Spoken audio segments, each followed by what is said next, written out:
성도라는 이름을 받고 하나님의 부르심을 받은 여러분들은 세상에서 가장 행복한 사람이며 하나님의 은총을 받은 사람들입니다.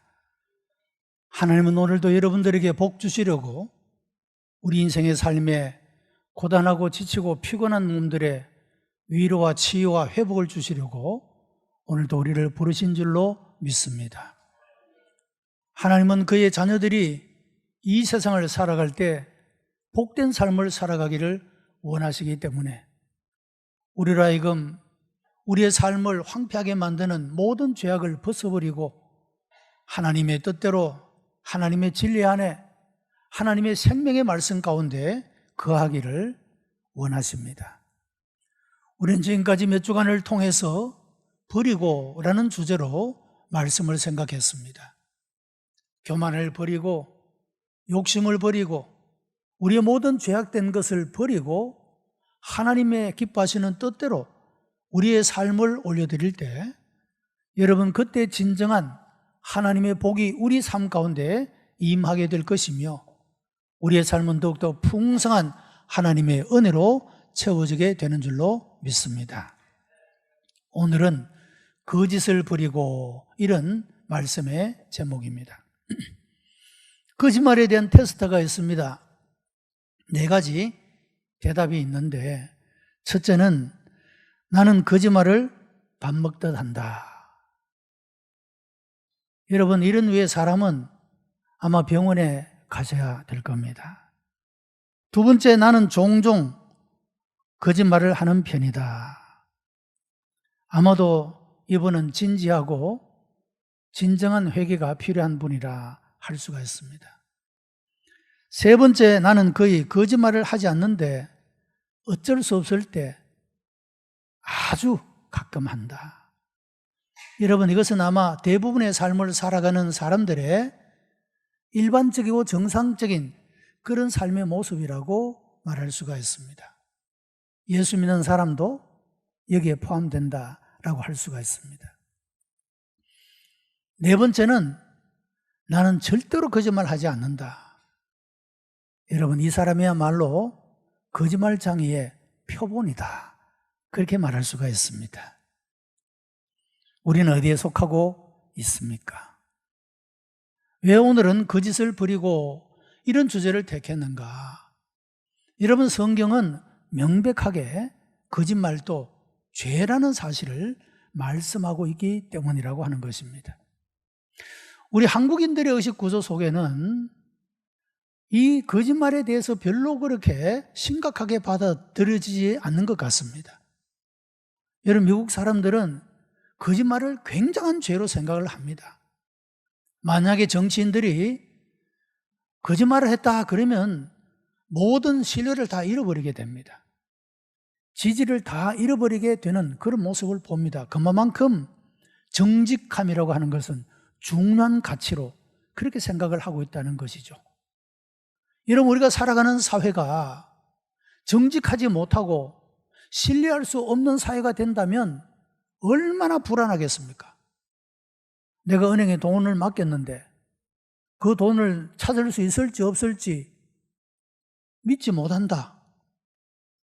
내가 누군가에게 무언가를 의뢰했는데 그것을 할지 안 할지 믿을 수가 없다. 여러분 만약에 우리가 이런 사회 속에서 살아간다면 우리의 삶이 얼마나 불안하고 걱정이 많은 그런 삶이 되지 않겠습니까? 여러분 사회라고 하는 혹은 국가의 질서라고 하는 자체는 신뢰, 신용, 정직함 여러분 이것 때문에 그 사회의 질서가 확립되고 우리의 삶이 존재할 수 있다 그렇게 말할 수가 있는 것입니다. 그래서 거짓을 버리고 정직한 삶을 살아가는 것은 우리의 일상적인 일반적인 삶에 있어서도 중요한 가치가 되고 또한 우리가 하나님 앞에서 살아가는 신앙의 삶에 있어서도 대단히 중요한 가치 있는 그런 삶이 된다라고 말할 수가 있는 것입니다. 자, 오늘 본문에는 아나니아와 삽비라라고 하는 부부의 이야기가 나옵니다. 그런데 이 이야기는 대단히 슬픈 이야기입니다. 그들은 초대 예루살렘 교회의 교인이었고 부부였습니다. 교회에 헌금을 할 필요가 있을 때 이 두 부부는 성령의 감동을 받아 두 사람이 함께 의논해서 자기가 소유하고 있는 땅을 팔기로 마음을 먹었습니다. 여러분, 우리 한국 초대교회 많은 성도들이 그렇게 교회의 건축과 교회의 부흥과 교회의 성장과 발전에 헌신했던 모습을 볼 수가 있습니다. 이 아나니아와 삽비라도 많은 사람들이 성령의 감동으로 교회의 필요를 따라 헌금을 하기 시작할 때 이들도 그런 감동을 얻게 되었고 땅을 팔기로 했습니다. 문제는 땅을 팔긴 팔았는데 이 땅을 판 값에 얼마는 감추어두고 나머지를 가지고 갖다 바치면서 땅을 판 값에 전부다라고 거짓말한 것, 이것이 문제였다라고 하는 것입니다. 베드로는 이렇게 말합니다. 땅을 팔기 전에도 내 땅이고 내 마음대로 팔든지 안 팔든지 할 수가 있는 문제고, 땅을 판 후에도 그것을 다 바치든지 조금만 바치든지 반을 바치든지 그것도 내 마음대로 할 수 있는 건데, 문제는 왜 거짓말을 했느냐 이겁니다. 성령을 속이고 왜 거짓말을 했느냐라고 책망을 합니다. 그리고 이 거짓말은 사람에게, 사도들에게 그렇게 말했지만 그 행위는 사람에게 한 것이 아니고 하나님에게 한 것이라고, 하나님 앞에 큰 죄가 된다는 사실을 책망하고 있는 그런 모습을 볼 수가 있다는 것입니다. 여러분, 한국 사람들의 사고 속에는 그렇다고 해서 하나님이 죽이시는 것까지는 너무하지 않느냐, 이런 생각을 가질 것입니다. 그 거짓말을 했다고 그렇다고 해서 헌금을 안 바친 것도 아니고, 그 거짓말 한 거 가지고 하나님 참 너무하시다, 죽이실 필요까지 있을까, 이런 의문을 가질 수가 있겠죠. 자, 그런데 여러분, 이때가 언제입니까? 초기 교회, 교회가 처음 설립되고 하나님의 임재의 역사가, 성령의 임재의 감동의 역사가 이제 한참 일어나는, 모든 성도들이 하나님의 권능과 하나님의 능력과 은혜와 그 역사를 경험하고 있던 때가 아닙니까? 다르게 말하면 교회가 기초를 놓는 때였다, 그렇게 말할 수가 있는 것입니다. 여러분, 기초를 놓는 때인데 이 교회라는 공동체가 어디에다 기초를 놓고 있느냐, 대단히 중요한 문제인 것입니다. 교회의 기초가 잘못되면 여러분, 그 교회는 절대로 설 수가 없고 세상 속에서 무용지물이 되고 마는 것입니다. 여러분, 집도 어떤 기초 위에 세웠느냐에 따라서 그 든든함이 달라지지 않습니까? 조금만 흔들려도 그 집은 무너져 버리고 말 것입니다. 그래서 든든한 기초 위에 세워야 집도 튼튼할 수가 있는 것입니다. 우리 교회도 지진 설계가 된 교회입니다. 여기 파일이 한 100여 개 정도 지하에 박혀 있습니다. 아주 든든하게 지어져 있습니다. 어떤 기초 위에 교회를 세우느냐, 대단히 중요하다, 그 말씀이죠.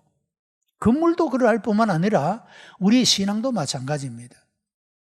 여러분, 교회의 공동체가 어떤 진리 위에, 어떤 말씀 위에 교회를 세우느냐에 따라서 정통적인 그런 신앙을 가진 교회도 될 수가 있고, 사이비와 이단적인 그런 교회도 되어질 수가 있다는 것입니다. 어디에 기초를 세우고 있느냐, 대단히 중요한 요소가 된다, 그런 말입니다. 자, 그래서 이 초기 교회가 기초를 놓는 때였기 때문에 어쩌면 이 정도는, 여러분, 이런 정도 가지고 그 이후에도 이렇게 하나님이 심각하게 심판하신 그런 역사는 별로 읽어볼 수가 없습니다. 그런데 기초를 놓는 때였기 때문에 샘플링으로, 본보기로 이렇게 두 부부가 거짓말하는 일로 인하여 두 사람이 다 차례로 죽어나가는 이런 비극적 결과를 맞이하게 되었다라고 하는 것입니다. 사랑하는 성도 여러분, 여러분의 신앙의 기초는 어디에 세우고 있습니까? 대단히 중요합니다. 어떤 기초, 어떤 신앙적 기초에 내 신앙을 세우느냐. 그것이 정말로 바람직하고 모범적인 신앙 위에 내 신앙을 세우느냐. 그렇지 않은 곳에 내 신앙을 세우느냐에 따라서 내 신앙의 삶이 든든할 수도 있고 복된 삶이 될 수도 있고 그 반대의 경우가 되어질 수도 있다라고 하는 것입니다. 여러분의 가정의 신앙은 어느 곳에 기초를 하고 있습니까? 어떤 하나님의 은혜에, 어떤 하나님의 진리에 기초를 두고 있습니까? 내 가정의 신앙의 기초가 잘못되면 그 가정은 무너지고 흔들릴 수밖에 없다. 그런 말씀입니다. 사랑하는 성도 여러분, 여러분의 개인의 신앙과 여러분의 가정의 신앙과 우리 교회 공동체의 신앙이 하나님의 진리의 말씀 가운데, 생명의 말씀 가운데 기초를 세워 여러분 세상의 권세가 이길 수 없고 음부의 권세가 이기지 못하는 든든한 신앙의 반석 위에 있는 믿음들이 되시기를 축복합니다. 우리가 이런 믿음의 든든한 진리 위에 우리의 신앙을 세우게 될 때 여러분 세상이 우리의 믿음을 빼앗아가기 위하여 여러 모양으로 우리에게 고난도 아픔도 눈물도 무거운 짐도 우리들에게 내린다 할지라도 우리의 믿음이 이런 든든한 기초 가운데 세워져 있게 된다면 결코 우리의 신앙은 어떤 상황에서도 무너지지 않고 주님이 오시는 그날까지 우리의 믿음을 지켜나갈 수 있는 줄로 믿습니다. 그래서 하나님은 우리로 하여금 모든 거짓된 것을 버리고 우리로 하여금 하나님 앞에 정직한 삶을 살아가기를 원하신다. 그런 말입니다. 거짓말은 어떤 종류의 죄악인가? 이것은 먼저 하나님의 성품을 거스리는 그런 죄가 되는 것입니다. 시편 5편 4절로 6절에 주는 죄악을 기뻐하는 신이 아니시니 거짓말을 하는 자를 멸하시리이다. 여호와께서는 속이는 자를 싫어하신다라고 말씀을 합니다. 여러분, 하나님은 거짓말하는 자나 속이는 자를 미워하시고 싫어하신다고 말씀하고 있습니다. 우리가 하나님의 은총을 입은 사람이요 하나님의 복을 받기를 원하는 사람이라면 하나님이 미워하시고 싫어하시는 일을 결코 행하지 말아야 할 것입니다. 그런 모든 것들을 우리가 내어버릴 수 있어야 한다라고 하는 것입니다. 요한복음 8장 44절에는 저는 처음부터 살인한 자요 진리가 그 속에 없었고 진리에 서지 못하고 저는 거짓말장이요 거짓의 아비가 되었다. 마귀를 가리켜서 거짓의 아비다. 성경은 그렇게 표현을 합니다. 모든 거짓이 어디로부터 나오는 것이냐? 마귀로부터 나온다 그 말입니다. 그렇다고 한다면 우리가 거짓말을 하고 있는 그 순간에는 우리가 이런 마귀의 지배 아래 마귀의 손아귀에 붙잡혀 있는 그런 삶이라고 말할 수가 있다라고 하는 것입니다. 오늘 본문에서도 이렇게 말합니다. 베드로가 사단이 내 마음에 가득하여 내가 성령을 속이고 땅값 얼마를 감추었느냐. 이것은 사람에게 한 것이 아니라 하나님에게 한 것이라고 그렇게 말씀하고 있는 것입니다. 여러분, 모든 거짓말은 하나님을 향한 범죄라는 사실을 기억하고 하나님의 성품을 거슬리는 하나님이 미워하시고 싫어하시는 죄악임을 기억하고 우리가 모든 거짓을 버리고 하나님 앞에 정직하게 살아갈 수 있는, 그래서 진실로 우리의 삶을 복되게 만드는 그런 우리 성도들이 되시기를 바랍니다. 두 번째로 거짓은 공동체를 파괴하는 죄악인 것입니다. 초대 신약 교회는 교회의 기초를 놓는 때였습니다. 세상의 빛과 소금이어야 할 교회가 그 복음의 빛을 발하기 위해서는 진리 위에, 진실 위에 교회를 세워야 할 필요가 있었다고 하는 것입니다. 그런 이유 때문에 하나님께서는 어쩌면 그냥 기다리시고 회개하기를 기다리시고 시간을 더 주어서 그로 하여금 용서받을 수 있는 기회를 주실 수 있었음에도 불구하고 심각한 심판을, 엄격한 심판을 행하신 이유가 된다라고 하는 것입니다.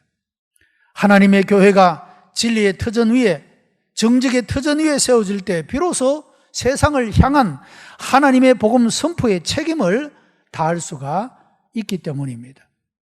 여러분, 거짓된 세상을 향하여 진리를 선포해야 할 교회가 거짓 속에 있다면 어떻게 진리의 말씀을 선포할 수가 있겠습니까? 어두운 세상을 향하여 빛으로 돌아오라고 복음을 선포해야 될 교회가 거짓의 영에 사로잡혀 어두움이 있다면 어찌 빛의 사명을 감당할 수가 있겠느냐 하는 것입니다. 거짓이 지배하는 사회는 병든 것입니다. 그리고 이런 사회는 반드시 도덕적인 위기가 찾아오게 되고 진실을 잃어버리고 양심이 통하지 않는, 신용이 없는 그런 사회가 되어져 버리면 여러분, 그 사회는 미래를 절대로 보장할 수가 없게 된다라고 하는 것입니다. 그래서 하나님은 당신의 교회만이라도 진리 위에, 정직 위에 세워지기를 기대하셔서 이렇게 엄중하게 교회에 기초를 놓는 이때에 이 거짓에 대한 죄를 심판하셨다, 그렇게 말할 수가 있습니다. 결과적으로 어떻게 되었습니까? 5장 11절 말씀에 온 교회와 이 일을 듣는 사람들이 다 크게 두려워하니라. 여러분, 아나니아와 삽비라 이 사건이 있은 직후에 교회 공동체는 하나님의 말씀을 불순종하는 일을 심각한 일로 그렇게 받아들이게 되었다는 것입니다. 하나님 앞에 사는 삶을 아주 조심하면서 그렇게 살아가는 교회 공동체가 되었다, 그런 말입니다. 여러분, 우리의 삶에 꼭 이런 하나님의 엄중한 심판이 있어야 돌이키겠습니까? 우리가 살아있다는 것, 우리가 오늘 여전히 평안하게 삶을 살아갈 수 있다는 것은 하나님이 우리를 불쌍히 여기시고 우리를 긍휼히 여기시고 하나님이 사위의 은총을 베풀어 주시기 때문입니다. 여러분, 그러나 이 죄는 심각한 죄임을 우리가 결코 잊지 말아야 하는 것입니다. 하나님의 엄중한 심판 속에 들어갈 그런 죄인 것을 기억하고 이런 모든 거짓을 버리고 여러분, 공동체를 파괴해서도 안 될 것이고 이 교회 공동체를 진리의 터 위에, 정직의 터 위에 세운 교회로 오늘 이 시대 어두운 세상 속에, 썩어져가는 세상 속에 빛이 되고 소금이 되는 그런 교회로 세우는 일에 여러분, 우리 모두가 다 협력자가 되고 하나님의 일꾼으로 세워지게 되기를 바랍니다. 세 번째 거짓은 자기 자신을 파괴하는 죄가 되는 것입니다. 알베르토 까미는 이런 말을 했습니다. 나는 마지막 심판이 있는지는 잘 모르겠다. 그러나 내가 살고 있는 거리에서 날마다 심판을 경험한다, 그렇게 말했습니다.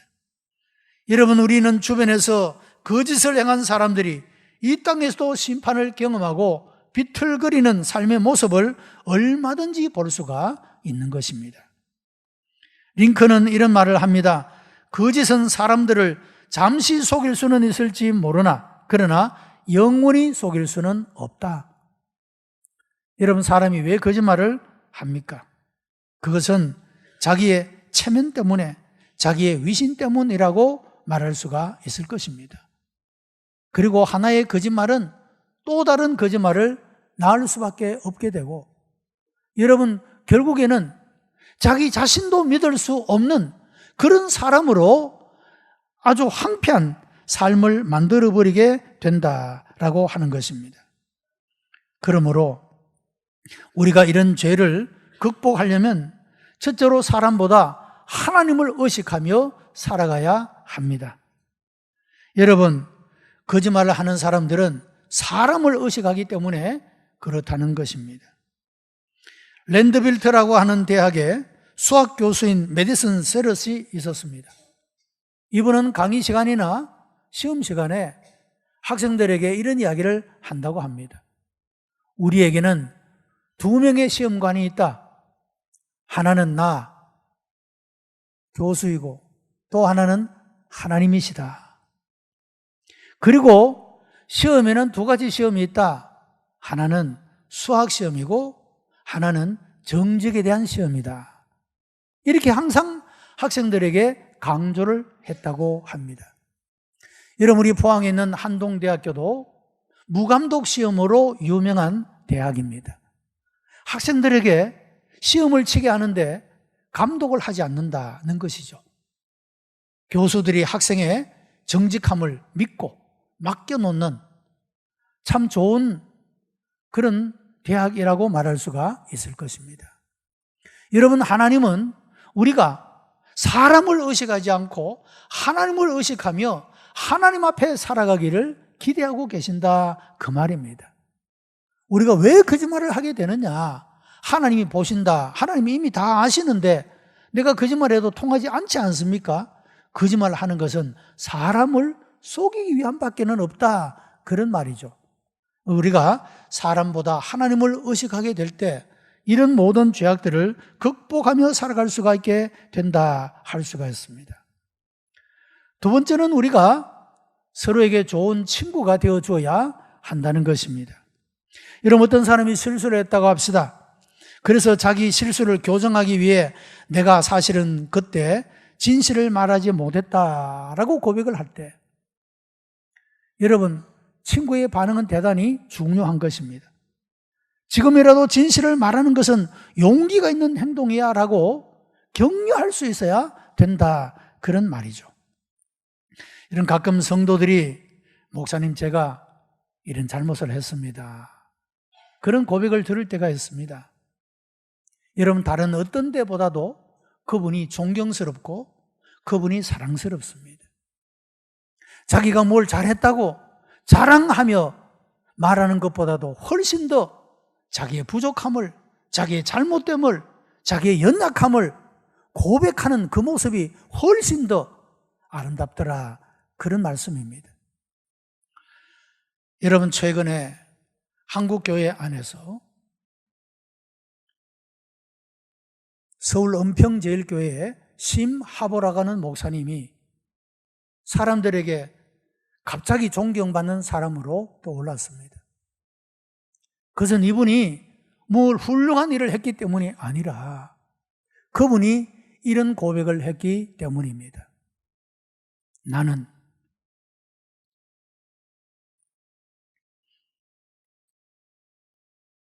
너무도 부끄러운 목사입니다. 그런 고백을 했기 때문입니다. 그 내용은 이런 것입니다. 여러분, 지금 광화문에서 나를 살려보겠다고 많은 사람들이 기도하고 철야하고 그렇게 하지 않습니까?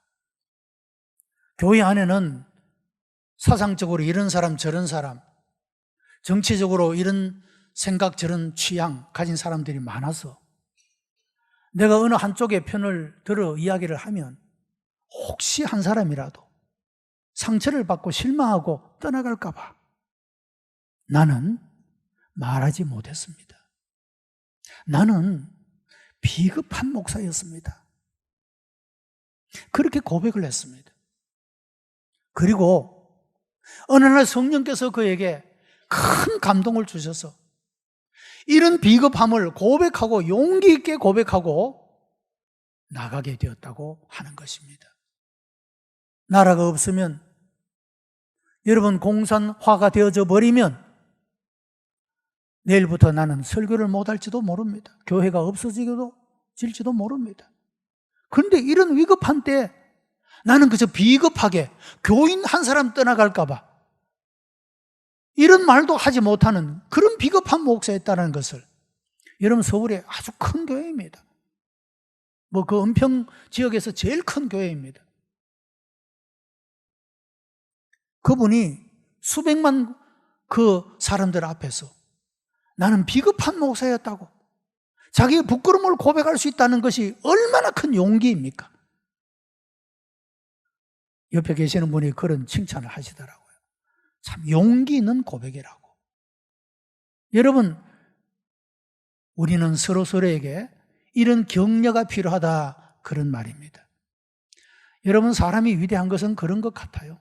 우리 한경직 목사님도 그랬습니다.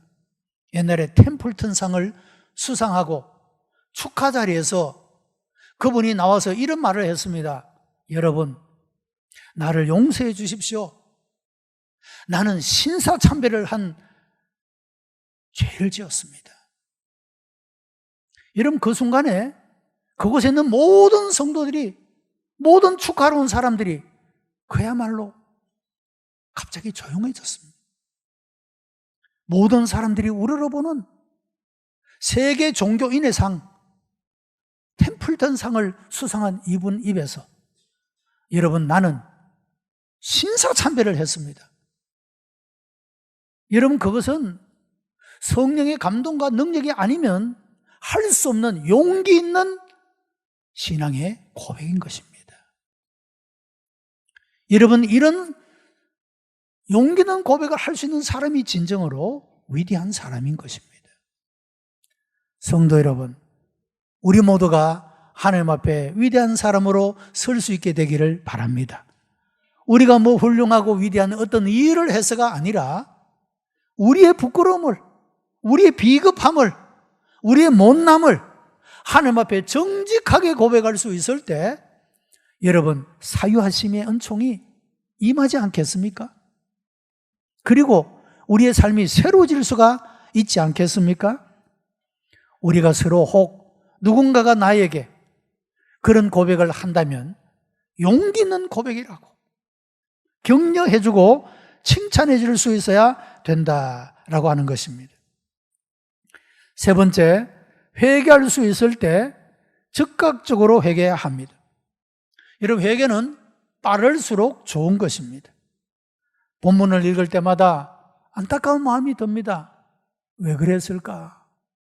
베드로 하는 말대로 땅을 안 판다고 누가 뭐를 가라는 것도 아니고, 땅을 팔고 나서 뭐 얼마를 바치든 아무도 그런 것이 아닌데 왜 거짓말을 했느냐는 거죠. 안타까운 마음이 들죠. 왜 이것 때문에 죽음에까지 이르게 되었을까? 너무도 안타까운 마음이죠. 얼마나 잘한 일입니까, 여러분? 교회 헌금하기 위해서 땅을 팔았습니다. 그리고 그것에 얼마 일부를 바쳤습니다. 귀한 행동이죠. 그냥 그렇게만 하면 될 텐데 왜 땅을 판 것의 전부라고 거짓말을 했을까? 참 안타깝다 할 수가 있지 않겠습니까?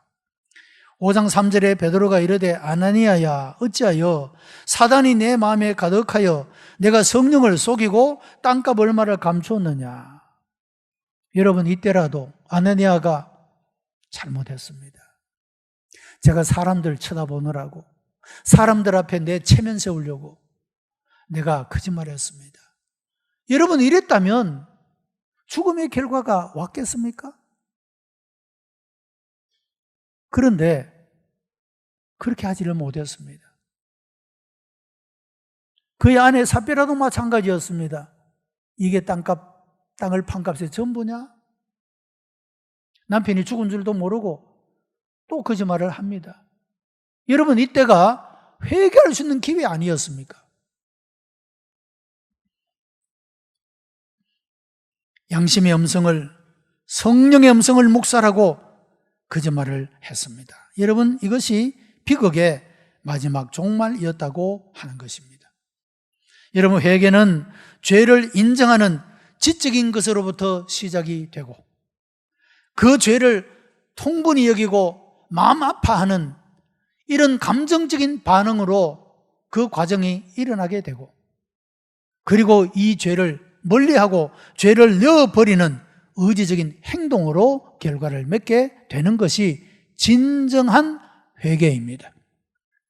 성령께서 여러분, 우리의 죄를 지적하고 그 죄를 인정하고 그 죄를 가슴 아파하고 그 죄에 떠나는 이런 삶을 살아가는 사람은 참으로 복된 사람이 될 수가 있는 것입니다. 하나님이 새롭게 하시는 인생의 삶을 살아갈 수가 있게 되는 것입니다. 모든 거짓을 버리고 하나님 앞에 정직하게 살아감으로, 이런 삶을 살아가는 나에게 하나님이 어떻게 내 삶 가운데 임재하시고 복을 주시고 역사하시는지, 여러분 이 한 주간도 이런 하나님의 은혜를 경험하며 복되게 살아가는, 진정 내 삶에 하나님이 영광을 받으시는, 하나님이 하나님 되시는 아름다운 열매를 맺어가는 그런 우리 성도들이 다 되시기를 주님의 이름으로 축복합니다. 기도하십시다. 은혜가 풍성한 하나님, 감사와 찬송과 영광을 하나님 앞에 올려드립니다. 우리를 사랑하시어 하나님의 자녀를 삼으시고 내가 거룩하니 너희도 거룩하라고 하는 하나님의 말씀을 듣게 하시니 감사하옵나이다. 하나님, 우리에게 복 주시기를 원하시기 때문에 모든 종류의 죄를 버리라고 말씀하시고 하나님의 뜻대로, 하나님의 말씀대로 우리가 살아가기를 기대하시는 줄 믿사옵나이다.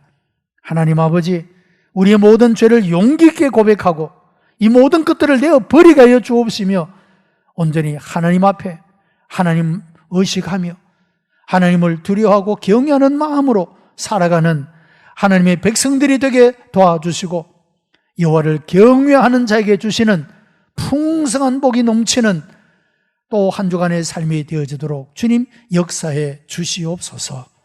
감사하며 예수님 이름으로 기도드리옵나이다. 아멘.